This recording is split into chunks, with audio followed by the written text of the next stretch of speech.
बिस्मिल्लाहिर्रहमानिर्रहीम। My name is Amanullah Khan और आप देख रहे हैं YouTube channel math bio chemistry. अच्छा, आज जो हम टॉपिक डिस्कस करेंगे वो है क्लास 10 के बियोलॉजी के मुतालिक। चैप्टर है हमारे पास कोऑर्डिनेशन एंड कंट्रोल, और जो टॉपिक हम डिस्कस करेंगे वो है हार्मोन एंड एंडोक्राइन ग्लैंड। अच्छा, जो टॉपिक्स हम कवर करेंगे इस प्रेजेंटेशन में वो है कोऑर्डिनेशन। हम डिफाइन करेंगे व्हाट इज़ कोऑर्डिनेशन। फिर हम पढ़ेंगे आगे what is chemical coordination, hormones के बारे में पढ़ेंगे। हम जानने की कोशिश करेंगे कि रिसेप्टर क्या होते हैं, इफेक्टर, स्टिमुलस एंड कोऑर्डिनेटर। फिर आगे हम पढ़ेंगे जनरल मैकेनिज्म ऑफ कोऑर्डिनेशन। फिर हम पढ़ेंगे difference between enzyme and hormones. फिर हम टाइप्स ऑफ हार्मोन्स पढ़ेंगे। हम ग्लैंड्स के बारे में पढ़ेंगे, exocrine glands and endocrine glands. और फिर एज एग्जांपल हम गोनेड्स पढ़ेंगे, जो कि टेस्टिस और ओवरीज है हमारे पास।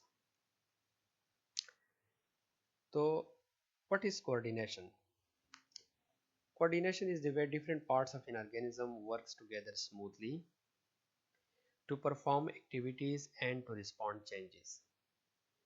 कोऑर्डिनेशन में बेसिकली ऑर्गेनिज्म में यह होता है कि डिफरेंट ऑर्गन ऑर्गेनिज्म के इकट्ठे मिलकर कोई एक्टिविटी परफॉर्म करते हैं और जो चेंजेस रूनुमा होते हैं सराउंडिंग में उसको प्रॉपरली रिस्पॉन्ड करते हैं।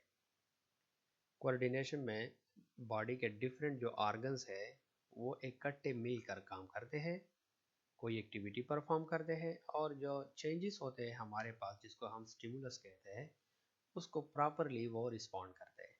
तो इसी फिनोमिना को हम क्या कहते हैं? कोऑर्डिनेशन। अब कोऑर्डिनेशन में हमारे पास होता क्या है?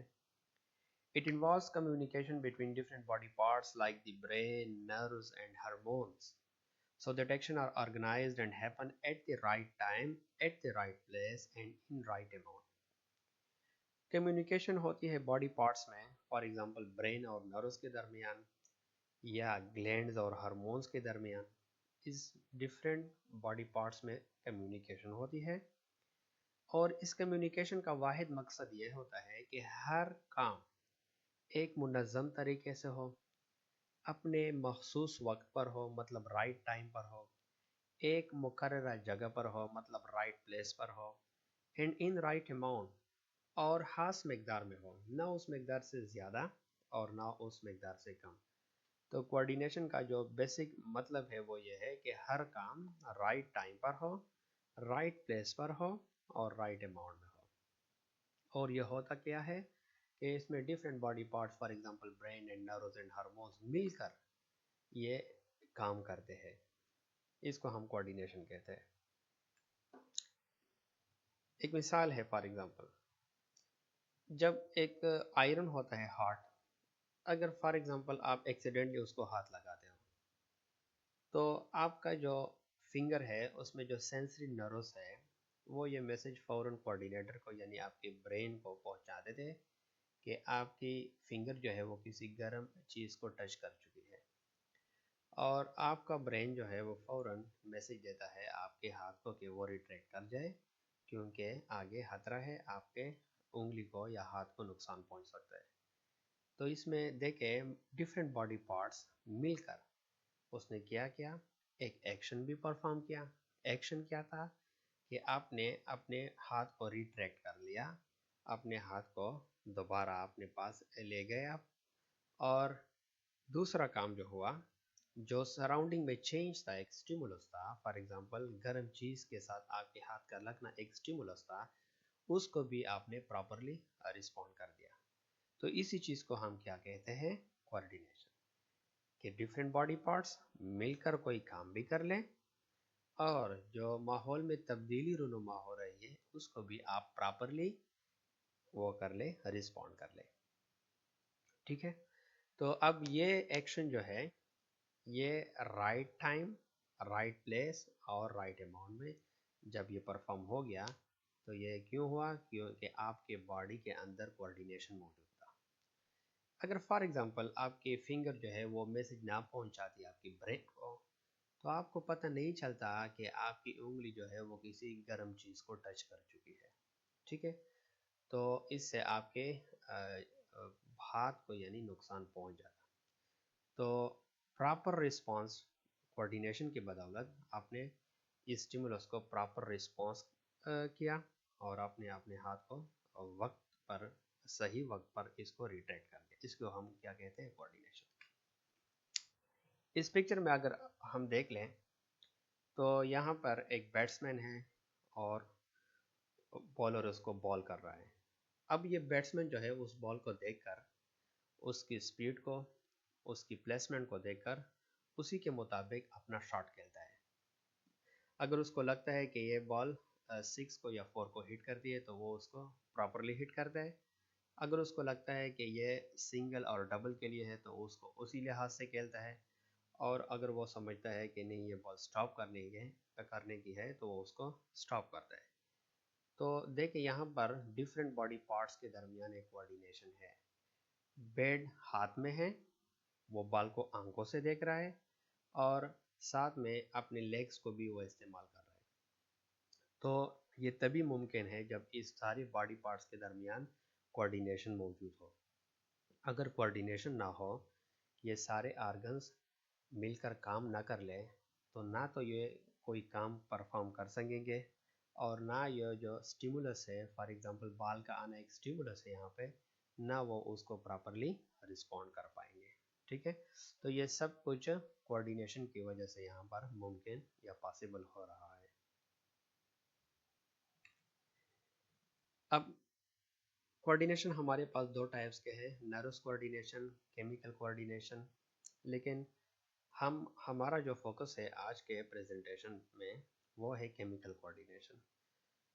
तो chemical coordination is how the body use chemicals called hormones to control and coordinate activities. अगर हमारी बॉडी हार्मोन को यूज करती है डिफरेंट ऑर्गन में कम्युनिकेशन के लिए और एक्टिविटी परफॉर्म करने के लिए, अगर हमारी बॉडी हार्मोन का यूज करती है तो इसको हम कहते हैं कि यह केमिकल कोऑर्डिनेशन है।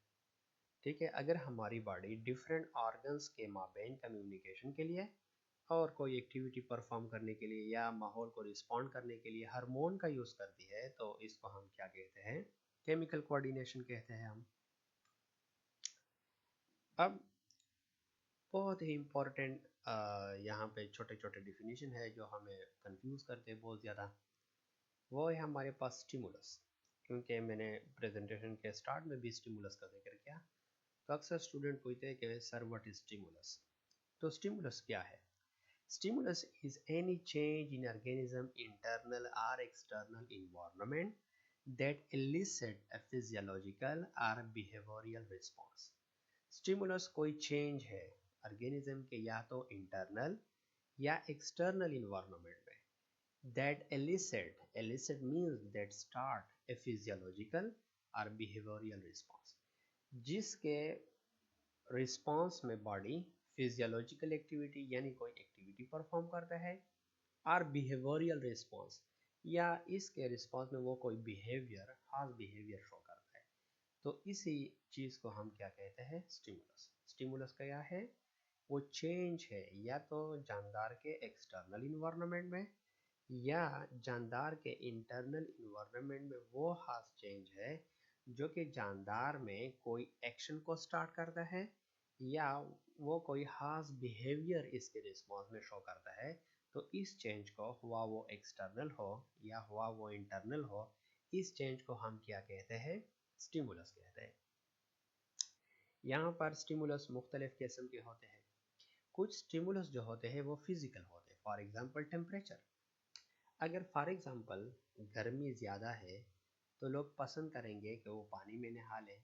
तो ये एक उस चेंज के लिए रिस्पॉन्स है बॉडी का कि आपका मन कर रहा है कि आप पानी में नहा लें या आप किसी दरख्त के साए में बैठ जाए। तो ये टेम्परेचर जो है यहाँ पर एक स्टिमुलस है।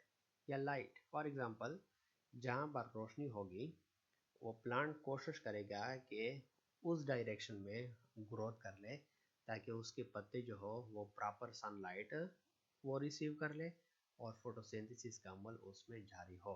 तो ये भी एक क्या है? स्टिमुलस है प्लांट के लिए। और कुछ स्टिमुलस जो होते हैं वो केमिकल्स होते हैं। For example change in pH, pH का चेंज होना हमारे इंटरनल इन्वायरमेंट के लिए क्या है, एक स्टिमुलस है।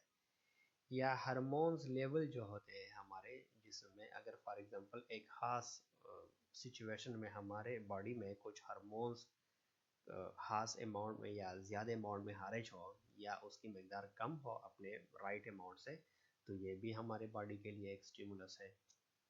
या दीगर केमिकल कंपाउंड जो हमारे ब्लड स्ट्रीम में पाए जाते हैं वो भी हमारे लिए क्या होते हैं, स्टिमुलस होते हैं।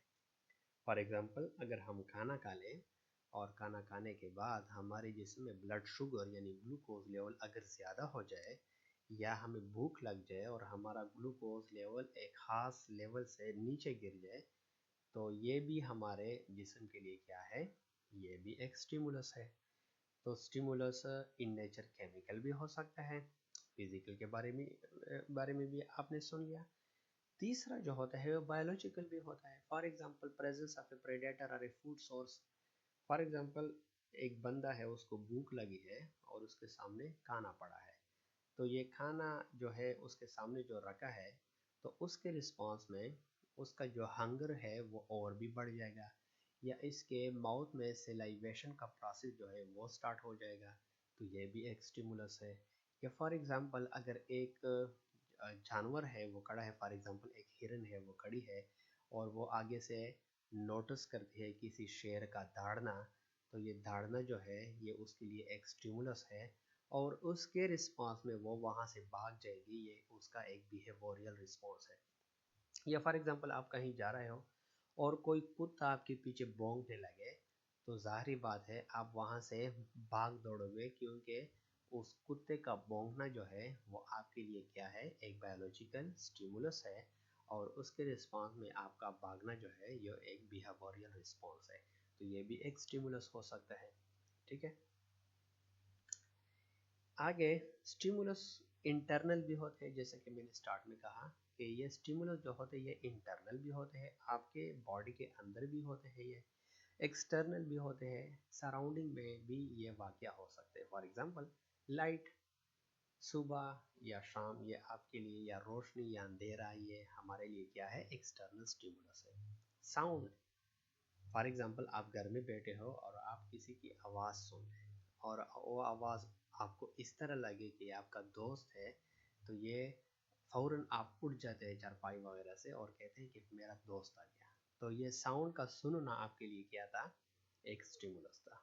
इसी तरह टेम्परेचर या टच, ये सारी चीज़ें जो है ये एक्सटर्नल स्टिमुलस है, क्योंकि ये सराउंडिंग इन्वायरमेंट में वाक़या पजीर होती है। इसके बरक्स हमारे पास इंटरनल स्टिमुलस जो है वो बॉडी के अंदर होती है। फॉर एग्जांपल हंगर, अगर आपको भूख लगती है और आपको भूख की सेंसेशन लग जाए, तो ये स्टिमुलस तो अंदर से है, तो इसके रिस्पॉन्स में आप तलाश करेंगे कि आपको कुछ मिल जाए खाने के लिए, तो ये भी एक स्टिमुलस है। या थर्स्ट, अगर आपको प्यास लगे तो आप कोशिश करेंगे कुछ पिए आप अपने प्यास को मिटाने के लिए, तो ये भी एक स्टिमुलस है। और changes in blood glucose level, अगर फॉर एग्जांपल हमारे ब्लड में ग्लूकोज का जो लेवल है वो अगर बढ़ जाए या ग्लूकोज लेवल अगर अपने लेवल से कम हो जाए, तो ये हमारे लिए क्या है, एक इंटरनल स्टिमुलस है। नेक्स्ट हम देखते हैं कि रिसेप्टर, व्हाट आर रिसेप्टर।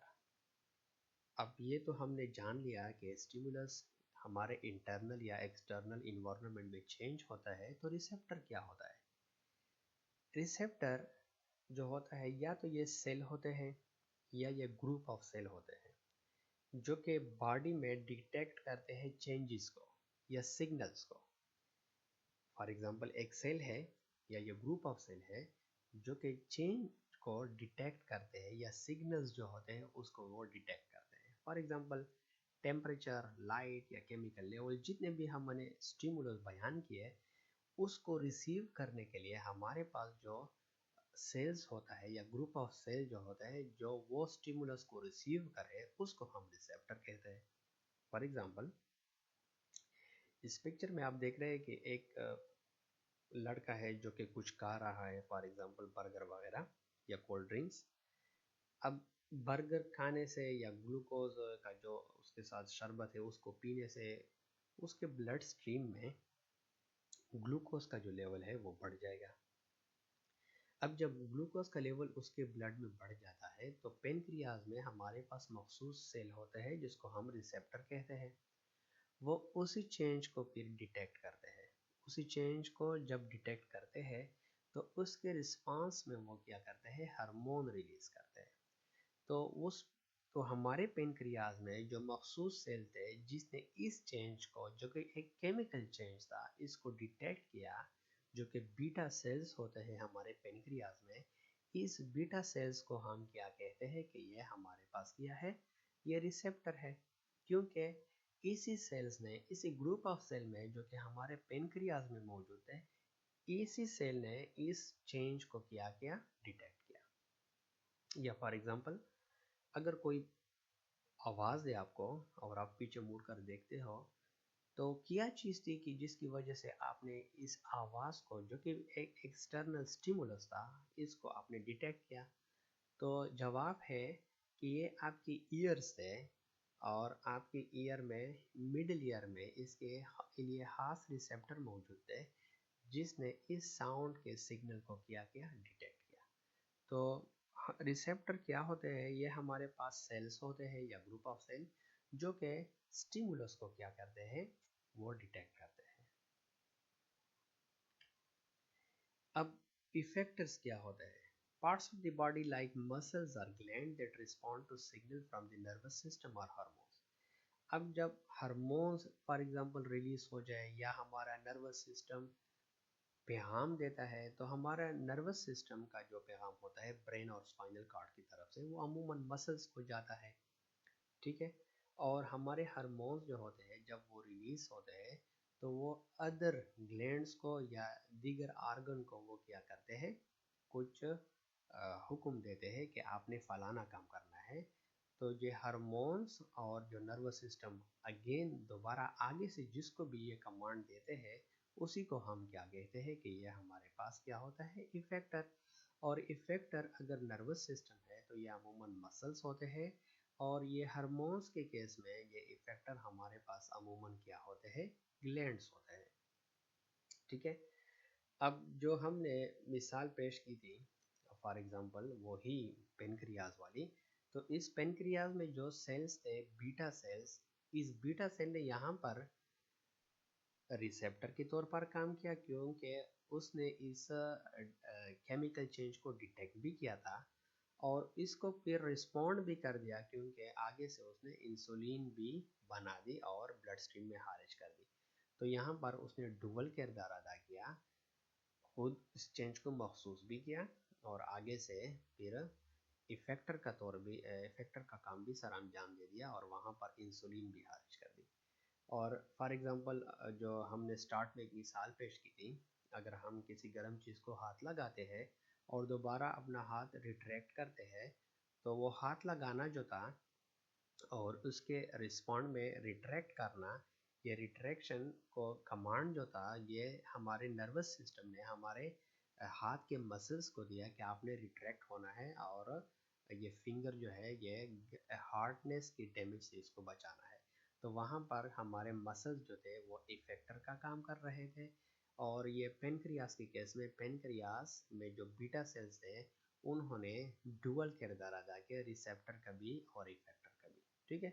तो effector carry out in action when the brain और हार्मोन सेंड ए सिग्नल। इफेक्टर वो काम फिर सर अंजाम देते हैं जो हमारा नर्वस सिस्टम या हार्मोन उसको जो भी कमांड देते हैं वो फिर वो एक्शन परफॉर्म करते हैं, इसलिए हम इसको कहते हैं कि ये क्या है, इफेक्टर्स।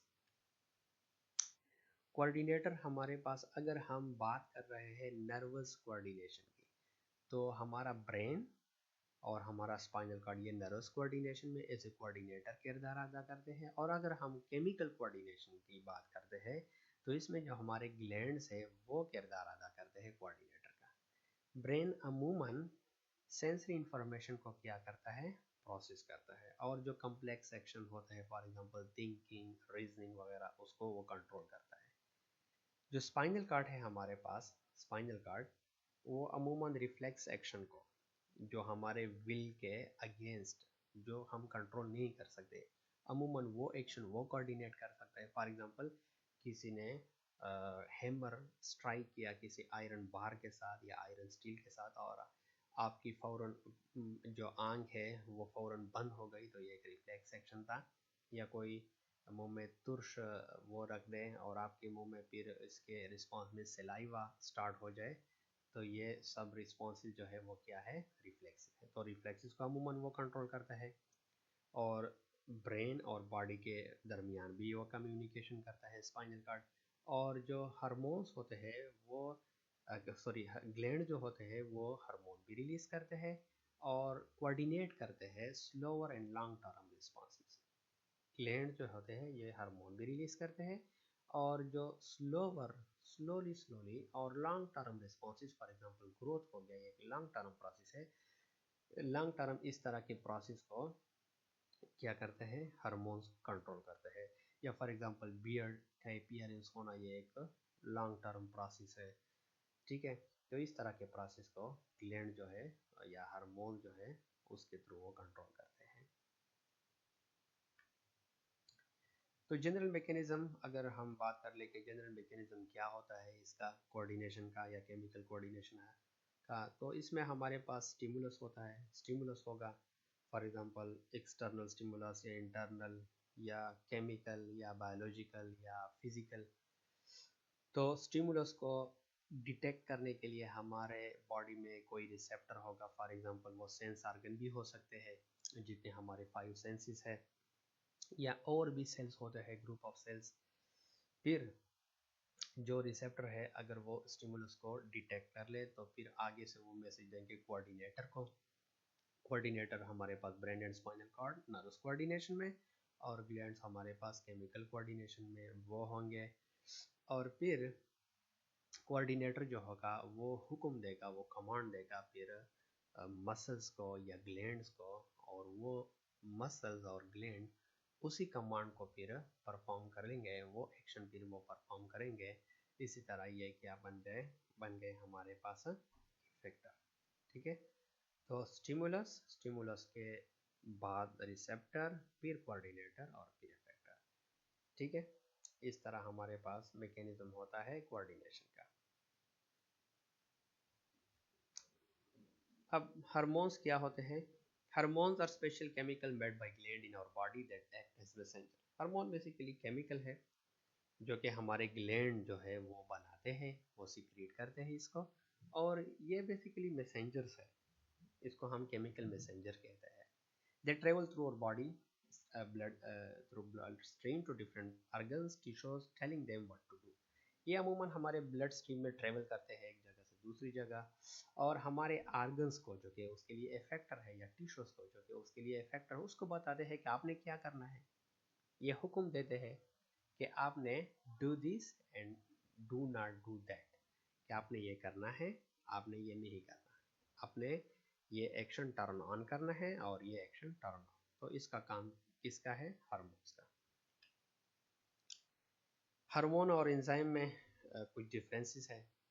हार्मोन जो है वो केमिकल मैसेंजर है, जो कि क्या करते हैं, आर्गन और टिश्यू के बॉडी फंक्शंस को रेगुलेट करते हैं। ठीक है, हार्मोन्स क्या है? केमिकल मैसेंजर, और ये आर्गन और टिश्यूज के जो फंक्शंस है उसको regulate means to turn on and to turn off, कब करना है काम, कब आपने काम नहीं करना। एंजाइम्स क्या है? Enzymes are protein that speed up chemical reaction in the body like breaking down food. और एंजाइम को पता है हमारे पास ये प्रोटीन है और ये रिएक्शन की स्पीड को बढ़ाते हैं। For example metabolism, breaking food, इसमें मुख्तलिफ एंजाइम यूज होते हैं। हार्मोन जो होते हैं वो ग्लैंड्स के थ्रू पैदा होते हैं। फॉर एग्जांपल थायराइड या एड्रिनल ग्लैंड वगैरह इसको, ये हार्मोन्स को प्रोड्यूस करते हैं। और एंजाइम जो है वो मुख्तलिफ सेल्स में पैदा होते हैं, फॉर एग्जांपल सेल में भी, और for example digestive system stomach में भी, जैसे कि पेप्सिन एंजाइम है, या पेनक्रियाज वगैरह में भी, जो कि या इंटेस्टाइन में, इस तरह में आर्गन में ये क्या होते हैं, पैदा होते हैं। और हार्मोन सिर्फ पैदा होते हैं एंडोक्राइन ग्लैंड के द्वारा।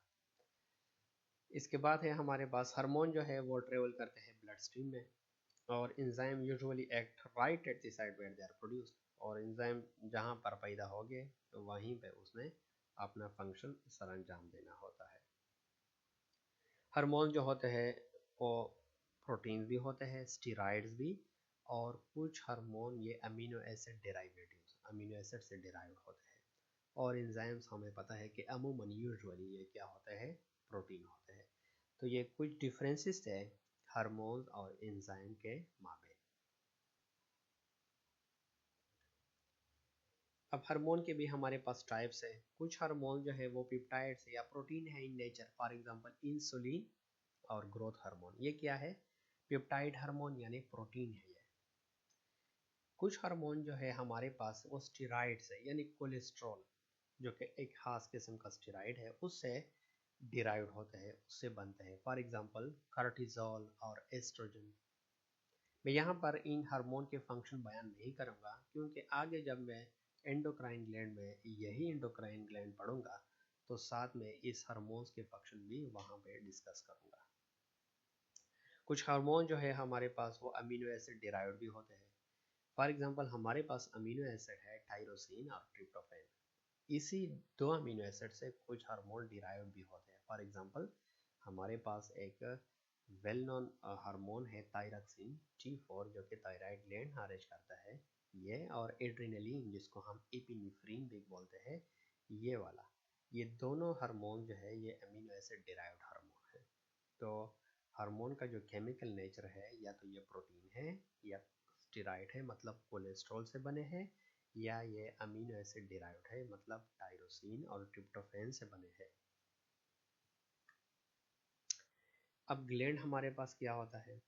A gland is an organ in the body that produces and releases substances like hormones, enzymes or other fluids to help with various body functions. Gland अमूमन बॉडी में क्या होता है, ये प्रोड्यूस करता है और रिलीज क्या, हार्मोन्स, एंजाइम और फ्लूइड्स।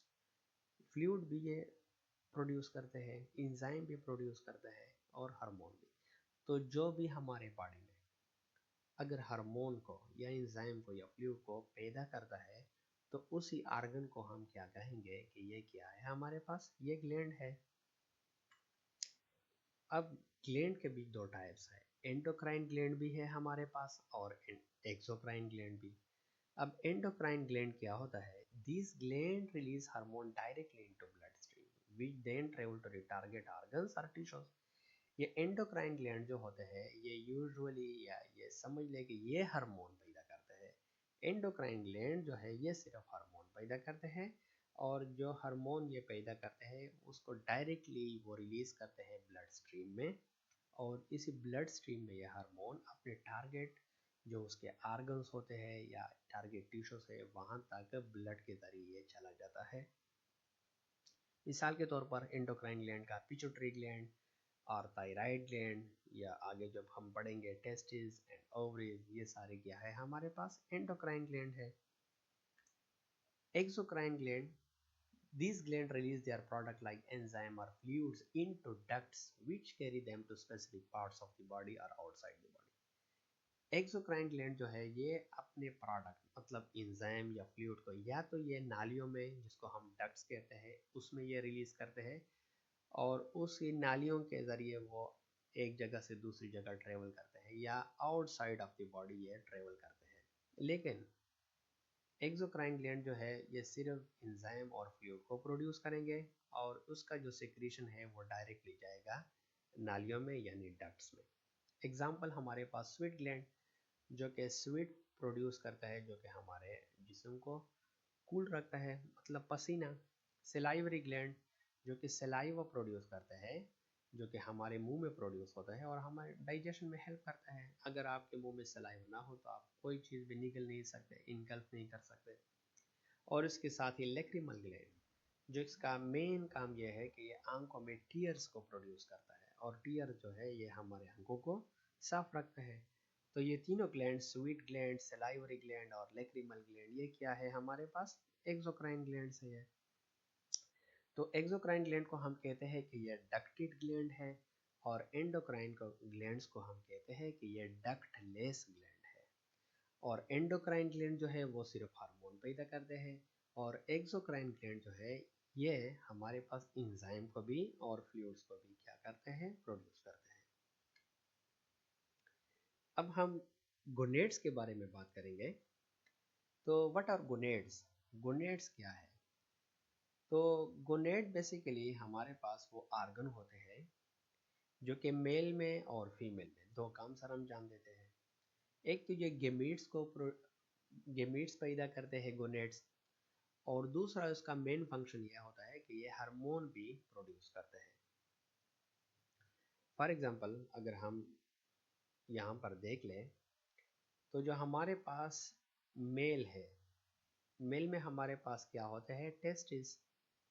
अब टेस्टिस का काम यह है कि ये स्पर्म को भी प्रोड्यूस कर ले, और हमारे टेस्टिस जो है वो स्पर्म के साथ गेमेट्स भी यानी स्पर्म को भी प्रोड्यूस करते हैं, और साथ ही साथ ये एक और हार्मोन जो कि एक मेल हार्मोन है टेस्टोस्टेरोन, उसको भी ये सीक्रेट करते हैं। और अगर हम देखें फीमेल्स को, तो फीमेल में हमारे पास ओवेरिस होती है जो कि गोनेड्स है फीमेल में, ये भी ट्विन नंबर है, मेल में भी ट्विन नंबर है। और फीमेल में ये जो ओवरीज है ये ओवा यानी एग प्रोड्यूस करने में भी ये मदद देते हैं, और साथ ही साथ दो इम्पोर्टेंट हार्मोन एस्ट्रोजन और प्रोजेस्टेरोन जो कि फीमेल हार्मोन है वो भी यही ओवरीज प्रोड्यूस करती है। तो हम कहते हैं कि गोनेड्स वो आर्गन होते हैं मेल और फीमेल में जो कि गेमेटोजेनेसिस का अमल भी परफॉर्म करते हैं, और साथ ही साथ ये हार्मोन्स भी रिलीज करते हैं। मतलब ये एंडोक्राइन ग्लैंड के तौर पर भी काम करते हैं, और गेमेटोजेनेसिस का अमल जो है वो भी इसमें वाक़या होता है। अब टेस्टोस्टेरोन जो कि एक मेल हार्मोन है, अगर हमारे टेस्टिस इसको प्रोड्यूस करता है जो कि हमारे मेल गोनेड्स है, इसका फंक्शन क्या है? तो इसका एक ये फंक्शन है development of male reproductive organ. Testosterone is crucial for the development and maintenance of male reproductive organ including the testes and prostate and external genitals।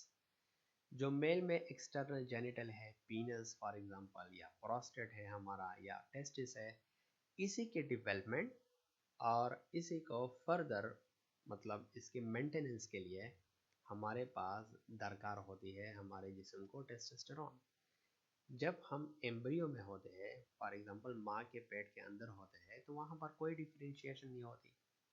तो ये टेस्टोस्टेरोन हार्मोन जो कि इनिशियली पैदा होता है कहीं और साइट में, वो जाके हमारे टेस्टिस को भी डेवलप करता है, और हमारा जो एक्सटर्नल जेनिटल है वो भी इसकी डेवलपमेंट स्टार्ट होती है, और यही अमल फिर बलोगत तक जारी रहता है, और यही टेस्टोस्टेरोन हमारे इस रिप्रोडक्टिव ऑर्गन यानी टेस्टिस और हमारे एक्सटर्नल जेनिटल्स और प्रोस्टेट की डेवलपमेंट और मुसलसल इसके मेंटेनेंस में लगे रहते हैं। तो ये मेन काम है इसका टेस्टोस्टेरोन का, एक तो ये।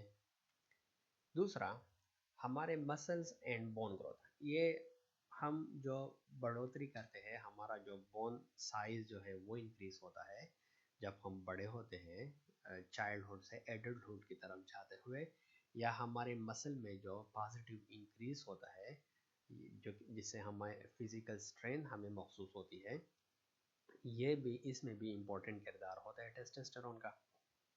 अगर हमारे बॉडी में एक हेल्थी अमाउंट ऑफ टेस्टोस्टेरोन है तो इससे हमारी ग्रोथ भी अच्छी तरह होगी, यानी हमारे बोन्स भी अच्छे हालत में होंगे, और हमारा मसल भी एक खूबसूरत अंदाज में ग्रोथ करेगा, बढ़ेगा। और यही टेस्टोस्टेरोन जो है ये रिस्पॉन्सिबल है मेल में सेकेंडरी सेक्सुअल कैरेक्टर पैदा करने में। एक तो प्राइमरी सेक्सुअल कैरेक्टर हो गया, वो भी इसी ने पैदा कर दिया जो कि हमारा एक्सटर्नल जेनिटल पीनस था या हमारे टेस्टिस है, ये तो हमारा प्राइमरी सेक्सुअल कैरेक्टर था, वो भी डेवलप हुआ इसी टेस्टोस्टेरोन की वजह से।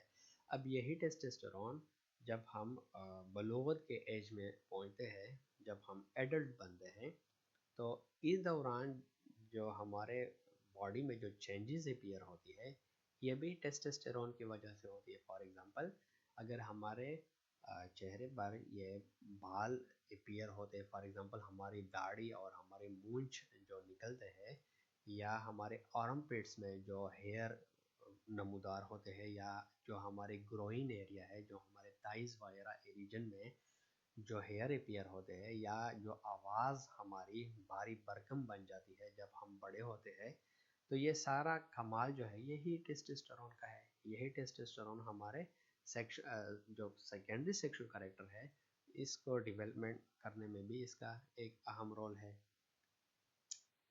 और टेस्टोस्टेरोन जो है ये हमारे बॉडी में लिबिडो का किरदार भी अदा करता है, और सेक्सुअल फंक्शन मतलब ये स्पर्म प्रोडक्शन में भी हमें हेल्प करता है। इससे इरेक्टाइल फंक्शन भी होता है, मतलब जो हमारा उज़्व तनासल है वो रिप्रोडक्शन के अमल के दरमियान इसमें जो हार्डनेस है वो जो पैदा होती है, जिसको हम इरेक्टाइल फंक्शन बोलते हैं, ये भी इसी हार्मोन का कमाल है। स्पर्म जो है वो प्रोडक्शन करना, मेंटेन करना उसको थ्रू आउट लाइफ, ये भी टेस्टोस्टेरोन का कमाल है।